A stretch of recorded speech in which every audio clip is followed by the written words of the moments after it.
재난 대비 때 쓰는 거예요? 네, 재난 대비라고 했는데 그냥 소형 라디오입니다.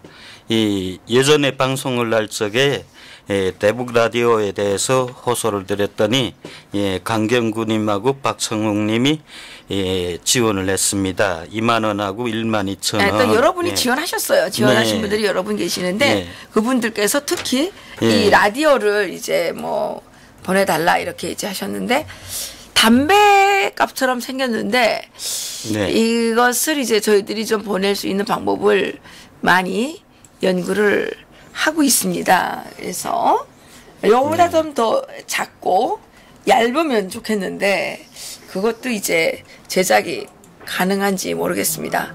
그래서 이 북한 주민들에게 이 라디오가 정말 필요할 수도 있습니다. 이게 재난 대비 휴대용 라디오인데요. 재난이 발생했을 때 정말 정보를 전달하는 것이 가장 필요하겠죠. 설명해 보세요. 북한을 변화시키는 데서 이 라디오만큼 좋은 것이 없습니다. 그리고 이거 문재인 대통령도 그랬죠. 북한이 빨리 변화를 가져와야 된다. 한국이 돕겠다. 그러니까 이건 문재인 대통령의 의도에도 아주 잘 맞는 겁니다. 그래서 아마 정부도 이런 일에 좀 적극 지원을 했으면 좋겠습니다. 세금 왕창 뜯어간다고 지금 아우성인데, 그래서 여러분들의 그 지원에 힘입어 북한 주민들에게 저희들 이렇게 꾸준히 라디오를 보내겠습니다. 보내는 루트에 대해서는 정확히 알려드릴 수 없지만 개별적인 분들이 찾아오셔서 어떤 루트로 보내졌는가를 물으신다면 저희들 루트를 다 보여주고 보내는 거 루트는 보여주면 안 돼요. 사진까지 개별적으로 찾아와도 보여주면 안 돼요. 그거는 왜냐하면 어떤 한 분들의 생명이 걸려 있는 문제이기 때문에 그거는 이렇게 알려드릴 수가 없습니다. 다만 우리가 계속 쌓아두는 것이 아니니까 저희는 이게 필요 없습니다. 그래서 이게 정말 북한의 절실한 물건이다. 북한의 변화를 이끌어낼 수 있는 게 요 작은 라디오다. 그래 여러분들께 정말 지원을 호소합니다. 감사합니다. 먼저 최근 북한 정세에 대해서 잠깐 언급을 하겠는데 북한은 1월 7일까지 이 신년사 학습이라고 일본 근로자들에게 신년사 학습을 올해 매우 강도 높게 진행했습니다. 그래 1월 7일까지 집중적으로 학습을 시켰고 그 다음에 각 당위원회, 청년동맹, 여맹, 직맹 이런데 선동원들하고 해설 강사들은 1월 20일까지 신년사 원문을 통달해라. 그래 이분들은 1월 20일까지 신년사 학습을 해야 됩니다. 그리고 올해 북한은 거름 생산을 공장 기업소별로 하지 않습니다. 왜냐하면 공장 기업소라는 게 배급도 못 주고 하니까 사람들이 출근을 안 합니다. 그냥 지배인이나 기관장들이 나와서 빈 집을 지키는 곳이죠. 그래서 북한은 인민반별로 다 합니다. 인민반은 어디로 빠져나갈 수가 없으니까 아무리 높은 간부건 낮은 간부건 일반 장마당에 앉는 사람이건 다 해당 인민반에 소속되어 있습니다. 그래서 인민반별로 거름 생산 과제를 주었다. 거름 생산 과제를 주었는데 아직까지 정확한 거름 생산 양은 정해주지 않았다. 왜? 올해 김정은이 신년사에서 농업에 대해서 농사를 잘 지어야 된다고 특별히 강조를 했습니다. 그래서 올해 거름 생산 계획이 매우 많아질 것이라는 우려가 많이 나오고 있습니다. 이제 그거는 많이 했으니까 다른 얘기 좀 하시죠. 오늘 이게 출생의 비밀인가요? 북한의 출생의 비밀. 이게 특정인데. 여러분 저 사진 중에 가운데 있는 여자 여러분들이 아마 많이 보았을 겁니다.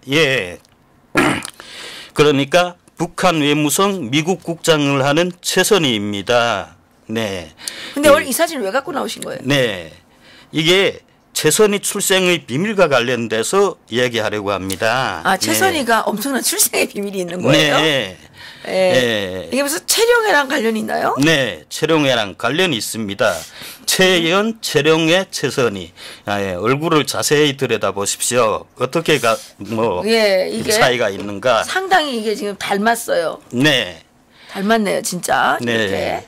최근에 채선이에 대한 정보를 입수했는데 기존의 한국 언론에는 채선이가 최영림의 수양딸이다 이렇게 많이 알려졌죠. 예, 최영림이 북한 총리를 했죠. 예전에 총리를 하던 최영림이 수양딸로 키운 게 채선이가 맞습니다. 예, 채선이는 1960년대 노동당 조직부장을 하다가 그 다음에 후에 김일성의 서기 실장을 하는 그리고 직접 호위병을 하는 그런 직업을 가졌습니다. 70년대부터는 비서실장을 하고 그만큼 김일성이 최영림을 아껴주었다는 거죠.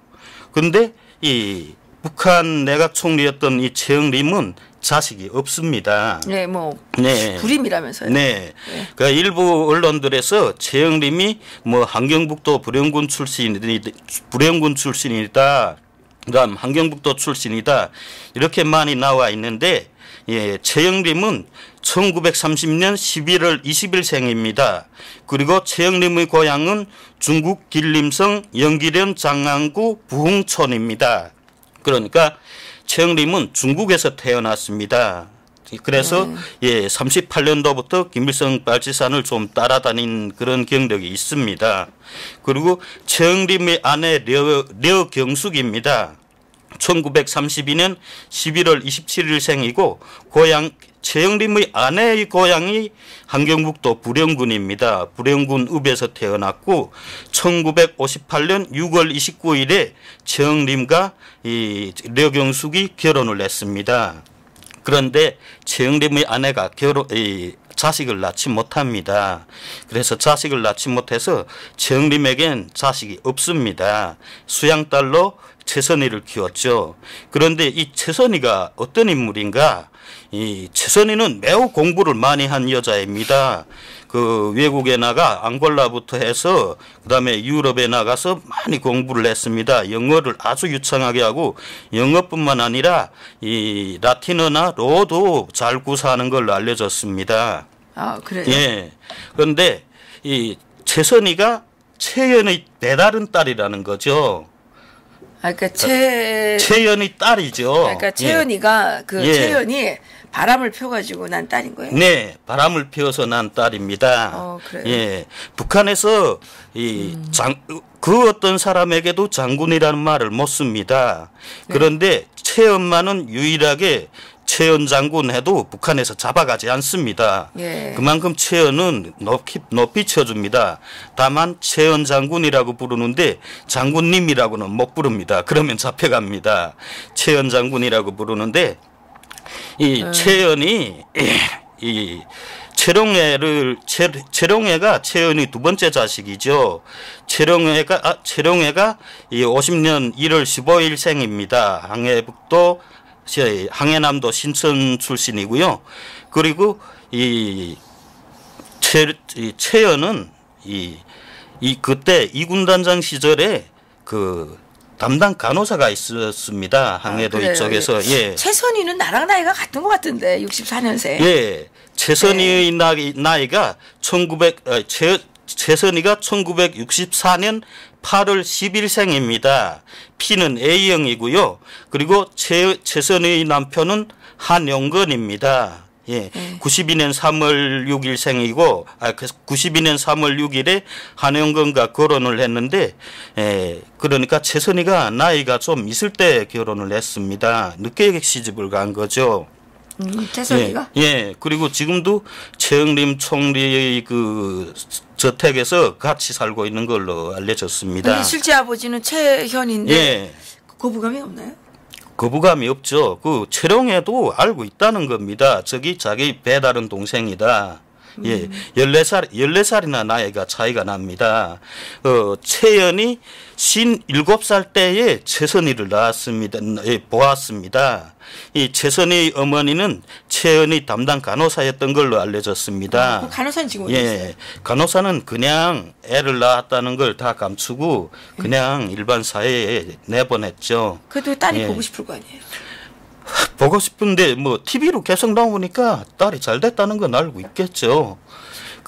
이게 어떻게 됐냐면 그러니까 이 1964년도에 이 최영림이 당 조직부장을 할 때입니다.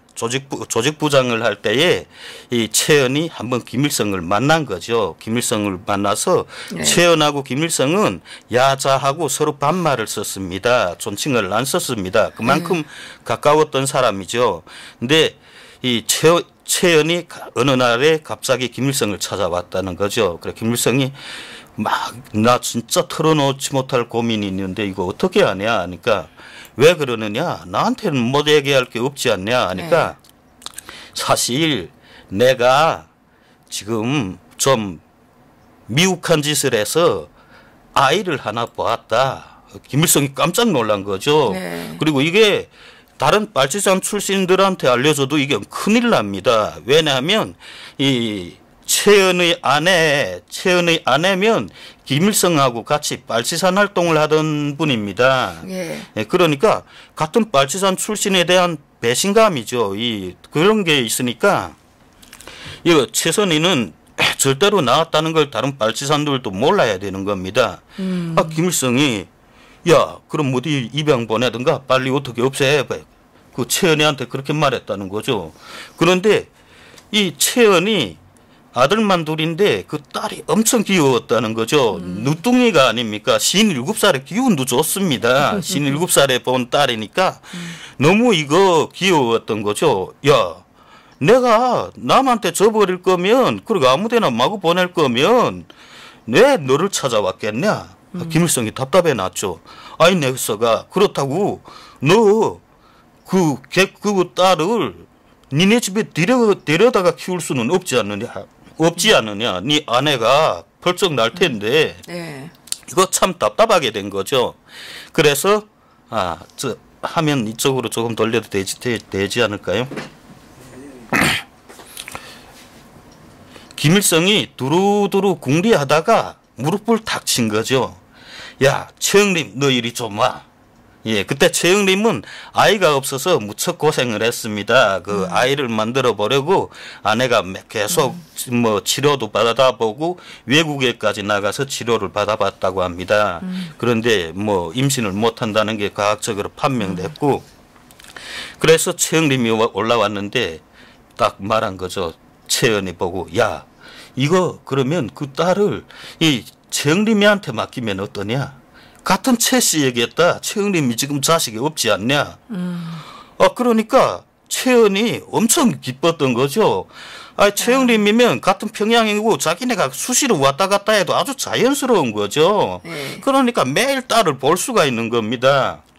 그래서 야 그거 정말 좋겠는데 최영림 너 어때 하니까 최영림이 뭐 꼼짝할 수가 없죠.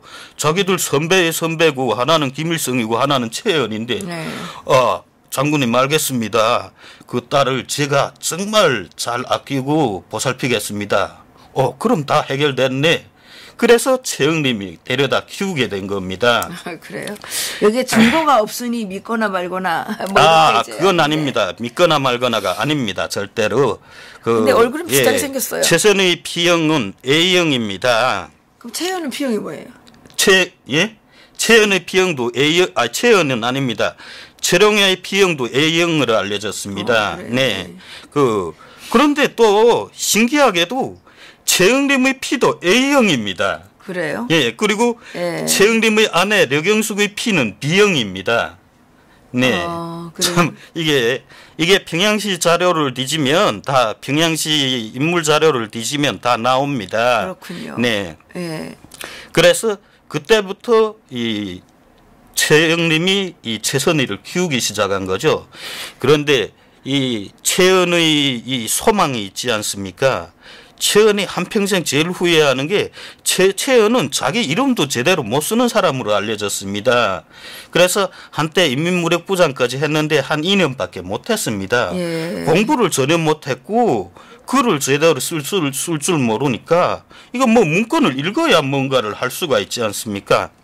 그 최은은 애초 중국에서 활동을 할 때 홍범도 독립군 출신이었습니다. 홍범도 독립군 출신으로 있다가 홍범도가 러시아로 넘어가자 우린 러시아로 안 가고 여기서 중국에 남아서 계속 싸우겠다. 예. 이렇게 해서 부대원들을 이끌고 남아서 훗날 김일성하고 만난 사람입니다. 네. 그런데 최은의 소원이 그때부터 까막눈이었으니까, 그리고 해방 후에 김일성이 그렇게 글을 가르쳤는데 공부를 하라고 했는데 끝내 말을 안 들었죠. 야, 총만 잘 쏘면 되지. 군인이 총만 잘 쏘면 되지. 글을 써서는 뭘 하냐.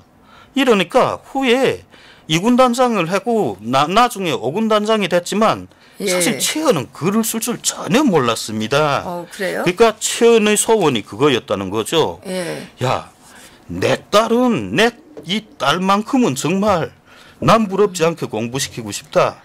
아니, 남보다 훨씬 더 뛰어나게 공부시키고 싶다. 예. 네. 그래서 이 최선희는 이 15살 때 벌써 해외에 파견된 걸로 알려졌습니다. 예, 해외, 그러니까. 태호공사 책에도 나오는 것 같던데요. 어떤 내용입니까? 최선희가 같이 예. 해외에 예. 어학 공부하러 가는 걸로 나온 것 같은데요. 예, 그래.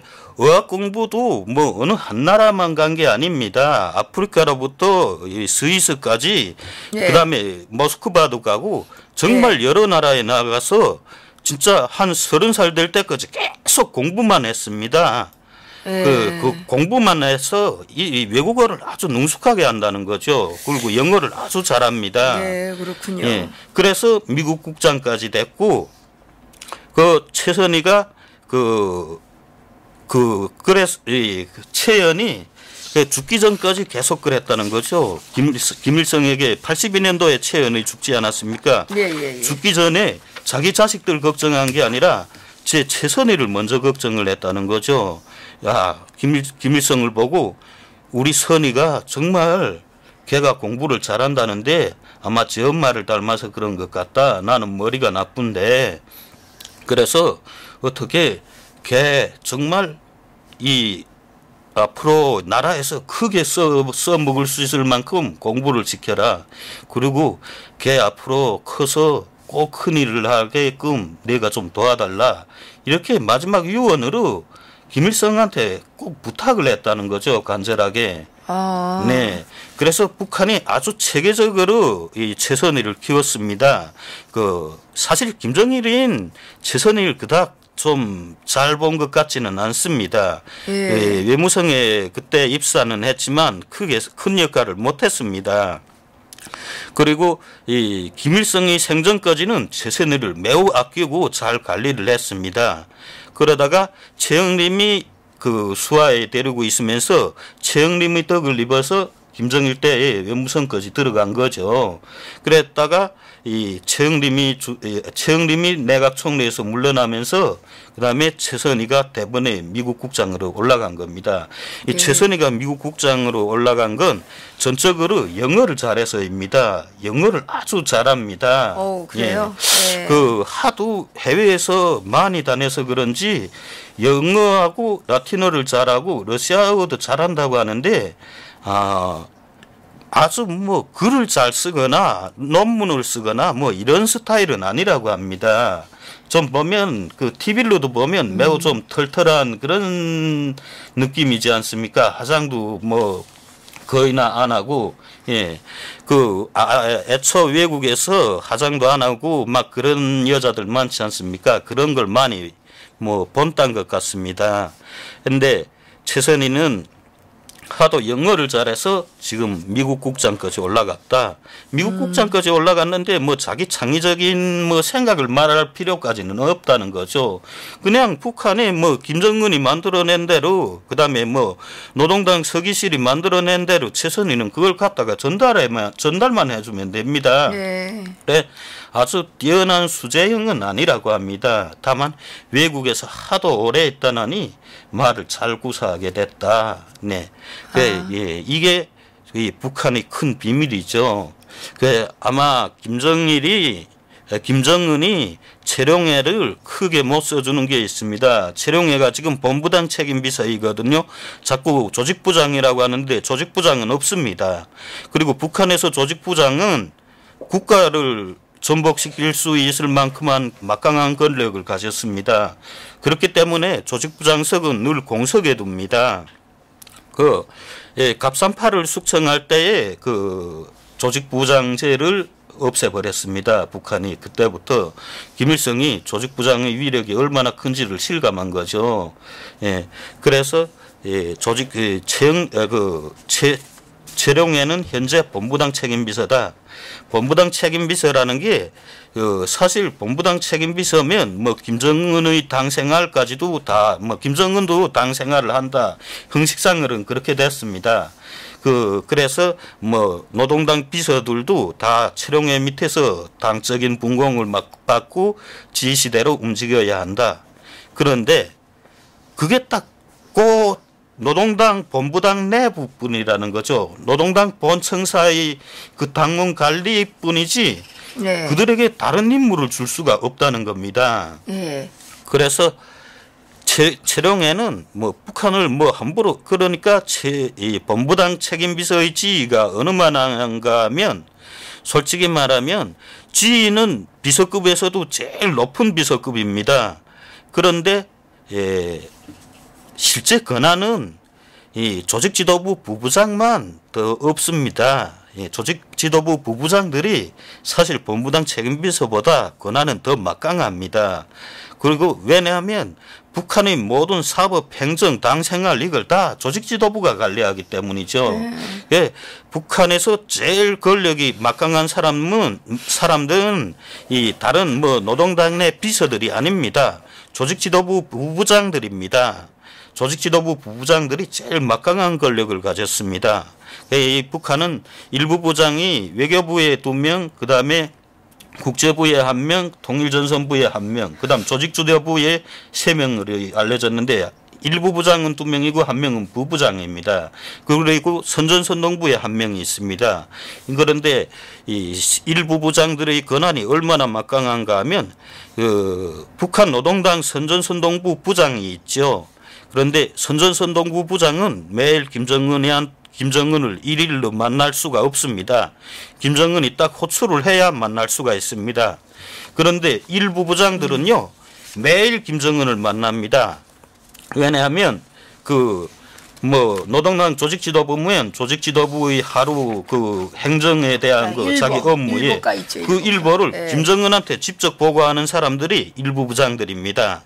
그래서 실제 노동당은 부장보다 일부 부장들이 더 힘이 막강합니다. 이건 뭐 제가 북한에 있을 때부터 애초 그렇게 돼 먹었습니다. 북한은 체제가 그렇게 된 겁니다. 예, 그래서 김정은이 최룡해의 힘이 커질까봐 저렇게 최선희도 있지. 그다음에 최룡해가 있고 최룡해의 형이 있습니다. 최룡해의 형은 군부에 있습니다. 그리고 최룡해의 자식들도 다 군부에 있습니다. 그러니까 최룡해의 힘이 너무 막강해진다는 거죠. 조직부장까지 올라가면. 그래서 최룡해를 본부당 책임비서에 머물게 했다. 본부당 책임비서, 이 본부당 책임비서는 평양시 어느 기업소에다고 손을 내밀지 못합니다. 뭐 어느 기업소에 나가서 야 니네 이게 잘못됐는데 이렇게 해라 말을 못합니다. 왜? 평양시당 책임비서가 따로 있습니다. 그리고 조직지도부 부부장들이나 조직지도부 간부들이 가서 이렇게 지시를 내릴 수 있어도 최룡해가 나가서 어느 공장에 나가서 지시를 내리면 이건 월권행위가 됩니다. 그래서 최룡해는 매우 제한된 권한을 가지고 있습니다. 그래서 최룡해도 뭐 최선희가 자기의 빼다른 동생이라는 걸 알고 있다고 합니다. 예, 이건 예, 최룡해에게 김정일이 있을 때 김정일이 그러니까 김일성이 사망하고 나서 예. 김정일이 그 간부들한테서 다 소개를 했다고 합니다. 그렇게 그래요? 알려졌습니다. 네, 이 최선희가 사실은 최룡해의 딸이다. 예, 최연의 딸이다. 예, 그렇게 앞으로 이제 그 권력 투쟁이 재미있게 일어날지도 모르겠네요. 네. 예, 김정은 대 김정은, 김여정. 네. 김정은, 김여정. 최룡해, 최선희. 네. 예. 그렇게 지금 되어가고 있습니다. 예, 혈맥 관계가 이렇게 전개되고 있군요. 예. 앞으로 북한에서 어떤 사건이 일어날지 그것은 아마도 아무도 예측을 하지 못할 것입니다. 김정은이가 예, 이번에 방중을 할 때도 최룡해는 꼭 붙박이로 평양에 남겨두고 갔다고 하는데 예, 그런 일이 있었군요. 네. 예, 미국 CIA가 이걸 파악하고 있는지 모르겠네요. 아마 파악하고 있을 겁니다. 그래요? 예, 미국은 알고 있습니다. 이미 미국은 김정은의 유전자까지 다 가지고 있을 겁니다. 왜냐하면 그래요? 예, 김정은이 아무리 유전자 정보를 속이려고 꼼수를 쓰지만 좀 어리석다. 왜? 김정은은 스위스에서 생활을 했습니다. 이 북한에서 온 사람들의 일체 모든 생체 정보는 스위스 정보기관 어느 나라든 다 마찬가지입니다. 그 생체 정보를 그 수집하는 게 그 정보기관의 최우선 과제입니다. 그러니까 이 스위스 정보기관이 김정은의 생체 정보를 못 가지고 있다고 볼 수가 없습니다. 2년 동안 스위스 그 외국인 학교에 다녔으니까 그동안에 충분히 그 김여정과 김정은의 그 유전자 정보를 다 확보했다는 겁니다. 그리고 뭐 김정은도 출생의 정보가 있어요? 비밀이 있어요? 그런 게 좀 뭐 나오는 게 있습니다. 있어요? 예, 뭐 그거 이제 밝혀지는 날이면 예. 세상이 뒤집어지겠는데요. 예. 글쎄 지금 어떻게 말씀하실 수 있어요? 아니요, 저는 뭐 제대로 뭐 여하튼간 뭐 우리 탈북자들 속에서 좀 많이 화제가 되고 있습니다. 그렇군요. 예. 근데 감독님 이게 화질이 많이 떨어진다는데 이유가 뭐예요? 프레임 속도가 늦은가 보군요. 네. 이게 아까 보니까 이게 버퍼링이 자꾸 생기면서 예. 그렇더라고요. 예. 더 하실 말씀 있으신가요? 어쨌든 최룡해는 지금 본부당 책임비서이지만 그 최룡해의 세력이 막강하다, 엄청 막강하다. 왜냐하면 이 최영림도 아내 편으로 이 최영림의 아내 류경숙이죠. 이 류경숙 편으로 다 외화벌이 기간하고 그 다음에 군부에 몽땅 출세해 있다고 합니다. 그리고 최룡해의 형제들 다 군부입니다. 그리고 최룡해의 자식들도 딸들이 이런 무역계통에 있고 남자들은 다 군부입니다. 왜 애초 최연이 군 장군으로 알려져 있기 때문에 네. 또 최연의 뜻이 내 자식들 다 군대 보내겠다. 김일성을 네. 보위하는 군인으로 키우겠다 했으니까 그 자식들은 그 할아버지의 뜻을 이어 남자들은 다 군사복무를 하고 있습니다. 네. 네, 그렇군요. 네, 그래서 뭐 더 하실 말씀이 네, 최선희하고 최룡해 아마 모르죠. 권력 투쟁이 일어날 가능성도 있습니다. 최룡해 개인적으로는 많은 제약을 받고 있지만 가정 이력이 만만치 않다는 겁니다. 특히 군부를 많이 가지고 있어서 예, 최룡해 정말 무서운 사람입니다. 최룡해도 힘이 좀 세다. 그렇죠. 다르다는 거예요? 예, 다릅니다. 그렇군요. 네. 예, 그래서 지금까지도 최룡해가 권력의 그 심장부에서 밀려나지 않고 있는 네. 이유가 되는 것 같네요. 예, 오늘 뭐 더 이상 없으십니까? 네, 오늘은 예. 여기까지입니다. 예, 오늘 여기까지 말씀드리겠고. 그리고 이건 혹시 믿으나 마시나 이런 정보가 아닙니다. 이건 확실한 정보입니다. 네. 예, 저희가 확실한 정보가 아닌 거는 말씀드리지 않는다는 네. 사실 알려드리고 싶고요. 제가 마지막으로 한 가지 여러분들에게 전해드리고 싶은 소식이 있는데요. 예, 국회 외교통일위원회 통일외교안보 청년의식 실태조사라는 영역보고서가 나왔는데요. 월간 조선에서 보도를 했네요. 보니까 전국에 거주하고 있는 4년제 대학생 62.8%가 문재인 정부의 북한 인권에 대한 인식에 불만이 많다. 이렇게 지금 보고서가 나왔다고 하네요. 예, 우리나라 4년제 대학생들이 상당히 똑똑한 것 같습니다. 이 문재인 정부가 북한 인권 문제를 외면한다는 비판을 지금 국외로부터 많이 받고 있죠. 그런데 이러한 인식이 4년제 대학생들에게도 이렇게 투영이 되어 있지 않나 이런 생각인데요. 전혀 동의하지 않는다. 그러니까 정부는 북한 인권 문제를 끊임없이 제기해야 한다. 여기에 전혀 동의하지 않는다가 14.6%, 그저 그렇다가 22.7%고요. 대체로 동의한다, 매우 동의한다가 62.8%입니다. 그래서 우리의 청년 세대가 문재인 정권이 북한 인권에 대해서 관심이 없다. 정말 북한 인권 문제를 너무나도 외면하고 있다라는 생각을 가지고 있다는 거죠. 그리고 응답자의 40.2%가 북한을 국가로 인정해야 한다라는 응답이 나왔다고 하고요. 이러한 것은 아마도 북한이 유엔에 대한민국과 같이 동시 했다는 측면에서 이렇게 생각하시는 분들도 계실 것이고, 대한민국의 영토는 한반도와 그 부속도서로 한다라는 헌법 조항 때문에 많은 사람들이 북한은 다른 국가가 아니라 우리나라의 이 한 소속이다 이렇게 생각하고 있는 것 같습니다. 국가로 인정해서는 안 된다라는 응답은 29.8%가 되었습니다. 모르겠다라는 사람도 29.9%로서 인정해야 한다는 응답보다는 작았지만, 그렇다고 해서 대다수가 인정해야 된다라고 생각하기에는 좀 더 문제가 있는 것 같습니다. 그리고 또 한 가지는 이 전국의 4년제 대학생들이죠. 대학생들의 42.5%는 1체제 1국가가 되어야 된다.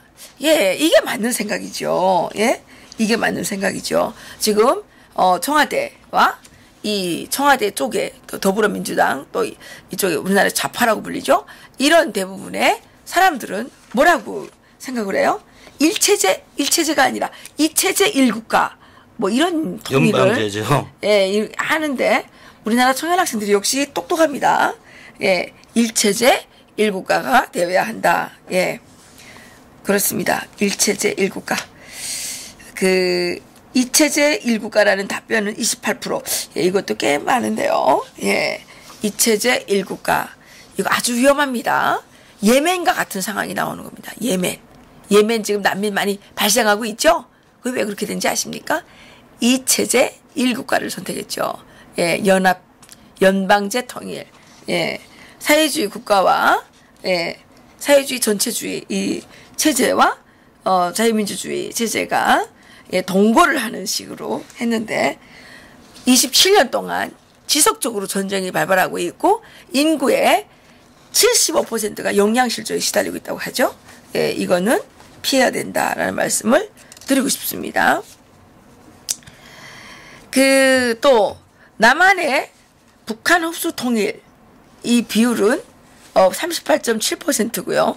남북이 대등한 입장에서 통일은 39.7%입니다. 어떤 방식이든 상관이 없다는 17.9%로서 흡수 통일이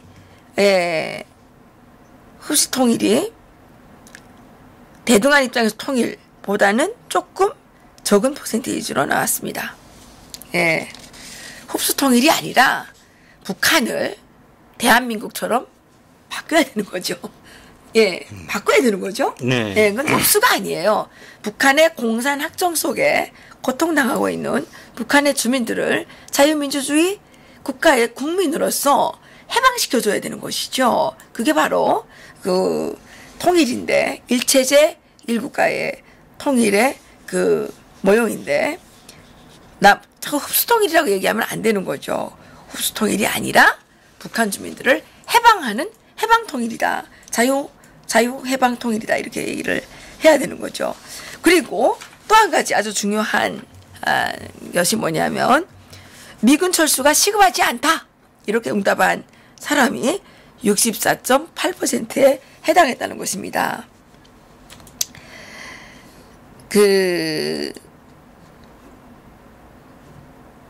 전체 응답자 중에 35.82%가 시급하다고 응답했다고 하는데, 우리나라에 반미 세력이 꽤 많다는 것을 보여주는 것이겠죠. 예. 현재 수준이 적당하다. 이렇게 얘기한 사람들은 이제 40%이고, 감축해서는 안 된다.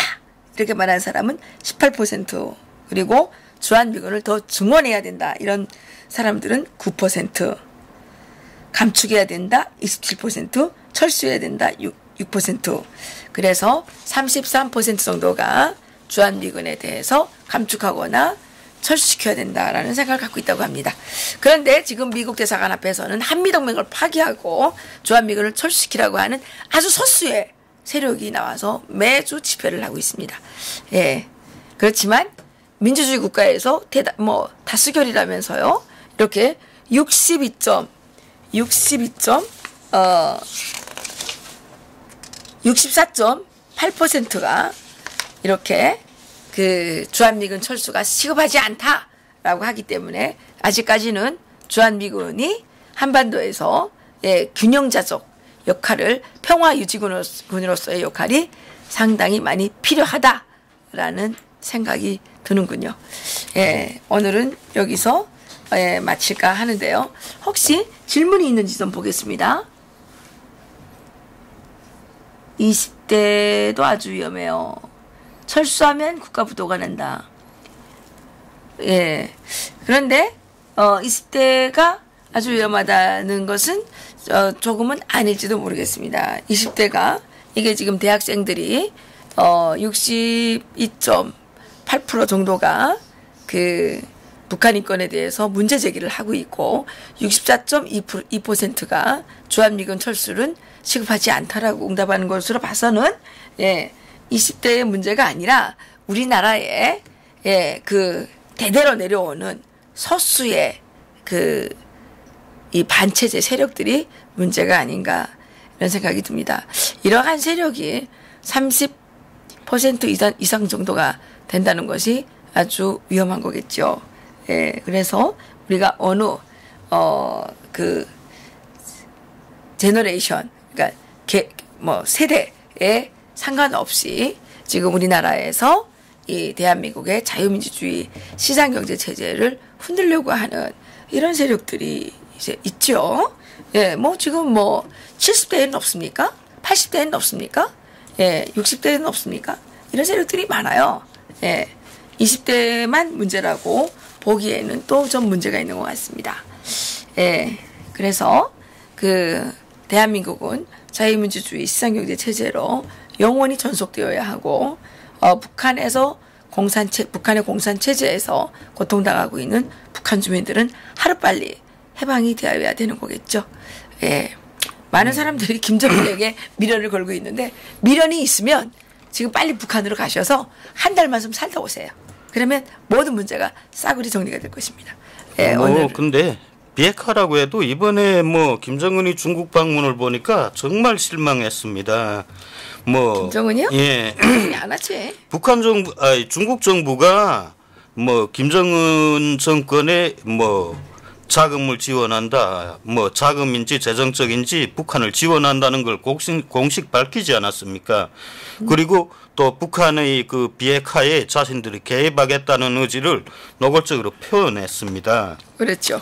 아마 북한의 그 시간 끌기에 계속 끌려가게끔 중국이 지금 내부에서 그렇죠. 예, 미국을 견제하느라고 북한을 이용하고 있는 것 같은데 이젠 미국 트럼프 대통령도 매우 단호해야 됩니다.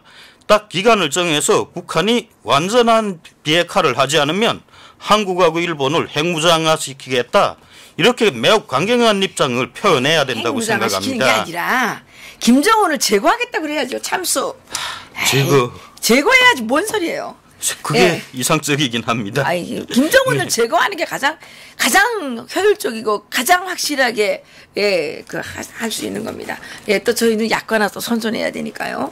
예, 이 통일약과 예, 음력설이 멀지 않았는데 이 통일약과 좀 구매 서둘러 주시기 바랍니다. 이달 말까지 아마 택배를 보낼 수 있을 것 같습니다. 2월 달에는 2월 2일부터죠. 이달 말까지도 안 되고 2월 이제 셋째 주 정도까지밖에는 택배가 안 될 겁니다. 그러니까 여러분들께서 이 통일약과 주변에 좀 많이 예, 좀 소개해 주시고 선물로써 채택해 주시면 예, 고맙겠습니다. 예, 뭐 많이 만들지는 않아서 예, 선착순으로 해야 될지도 모르긴 합니다. 저번에는 또 한번 너무 많이 주문이 들어와가지고 모자라가지고요. 저희들이 좀 고생을 했던 바 있는데요. 예, 저희들이 이제 오늘은 여기서 이제 방송을 마치겠고요. 오늘 주되는 내용은 강인덕 장관님께서 방중, 김정은의 방중, 그리고 문재인 대통령의 새해 연두 기자회견에 관한 정리였고, 그리고 지금 한반도에서 오늘과 같은 이런 이상한 비정상적인 상황이 왜 벌어지게 됐느냐, 이것을 근현대사적인 입장에서 저희들이 정리하는 그런 특별한 강의 시간을 마련을 했거든요. 여러분들께서 주변에 널리 알리셔서 예, 이 강의를 들어보시면 좋겠습니다. 다음 시간에는 정판사 사건을 비롯해서 일련의 사건들에 대해서 정리를 해주실 것 같고요. 그런데 어제부터 느끼는 건데요. 우리가 그저께 예, 좀 히트를 쳤는데 어제부터 또 트래픽에 뭔 문제가 생겼는지 예, 실시간에 많은 분들이 들어오지도 못하고 그저께 500명이 넘어갔는데 예, 어제부터 지금 100명대에서 시청자가 고정이 돼가지고 들어오지 못하고 있습니다. 아마도 또 예, 계속 얘기하지만 구글 코리아의 전략기획본부장 이재현 본부장이 예, 더불어민주당 정책발전협의회 부위원장으로 컨택이 되고 예, 또 문재인 대통령이 그저께죠? 네. 그저께인가 어저께인가요? 가짜 뉴스를 조직적으로 지속적으로 유통하는 자들을 단속하겠다고 막 이래가지고 유튜브에 대한 전쟁포고를 좀 하셨는데, 예, 그래서 그러는지 모르겠는데 저희들이 지금 상당히 탄압받고 있다는 느낌을 받고 있습니다.